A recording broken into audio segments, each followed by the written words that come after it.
নমস্কার বন্ধুরা, আমাদের চ্যানেলে আপনাদেরকে স্বাগত জানাই। যারা চ্যানেলটিকে প্রথমবার দেখছেন তারা অবশ্যই চ্যানেলটি সাবস্ক্রাইব করে নেবেন এবং বেল আইকনটি দাবিয়ে দেবেন, যাতে চ্যানেলে দেওয়া সকল ভিডিওর প্রথম নোটিফিকেশান আপনাদের কাছে পৌঁছে যায়। তো 26,000 চাকরি গেছে এসএসসিতে।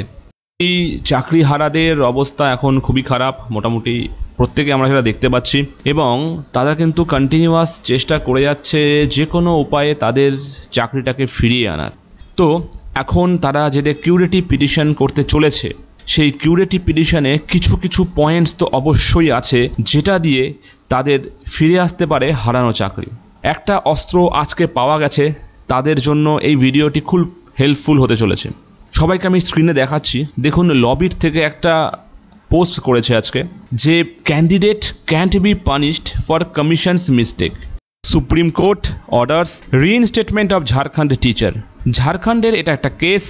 এই কেসটা যেটাতে কি হয়েছিল, যে একজন টিচার ছিলেন যার নাম রাজেশ কুমার, ঠিক আছে, ওনাকে তার চাকরির পজিশন থেকে, ট্রেন্ড গ্র্যাজুয়েট টিচার থেকে তাকে চাকরি থেকে বরখাস্ত করা হয়, কারণ উনি চাকরি পেয়েছিলেন 25% কোটা, 5 বছরের টিচিং এক্সপিরিয়েন্সের যে কোটা থাকে সেখান থেকে। পরে সরকার বলে যে ওনার যে 5 বছরের টিচিং এক্সপিরিয়েন্স সেটা হচ্ছে গভর্নমেন্ট এইডেড মাইনরিটি স্কুলের, যেটা স্টেট গভর্নমেন্ট পরে আর নিতে চায় না, বলে এটা আমার ক্রাইটেরিয়ার সাথে মিট হচ্ছে না, এই জন্য তাকে ওখান থেকে বাতিল করা হয়।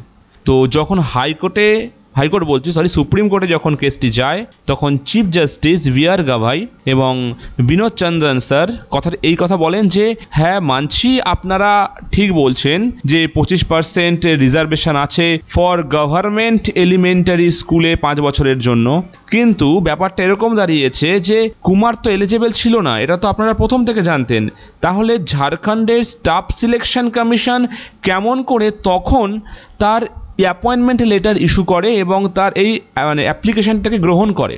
এখন এত বছর চাকরি করার পর আপনারা বলছেন ওর চাকরি থাকবে না, ইভেন এটাও অর্ডার হয়েছিল যে তাকে সম্পূর্ণ টাকা ফেরত দিতে হবে।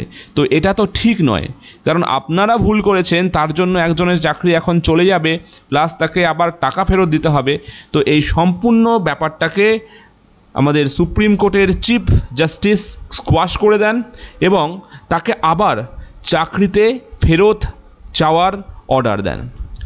এই যে ব্যাপারটা, যে কমিশন যদি ভুল করে থাকে তাহলে ক্যান্ডিডেটের কোনো দায় নেই। এই একই ঘটনা কিন্তু ঘটেছে আমাদের 26,000 চাকরি বাতিল মামলার ক্ষেত্রে। ভুলটা তো ক্যান্ডিডেটদের ছিল না, কমিশনের ছিল, তাই নয়? তো এই যে ব্যাপারটা হচ্ছে, এইটাকে কিন্তু এখন মেন হাতিয়ার করে, এই যে অর্ডারটাকে মেন হাতিয়ার করে কিউরেটিভ পিটিশনে কিন্তু এই 26,000 চাকরি বাতিল, এদের চাকরি কিন্তু ফেরত আসার একটা বিরাট সুযোগ আছে। স্বয়ং চিফ জাস্টিসের অর্ডার এটা। তো এবার কিউরেটিভ পিটিশন যারা করতে চলেছেন তাদের জন্য বেস্ট অফ লাক। আশা করা যায় এই অর্ডারটা অবশ্যই কিউরেটিভ পিটিশনে একটি ভালো এফেক্ট ফেলতে চলেছে। আজকের খবরটি এই পর্যন্তই। ধন্যবাদ।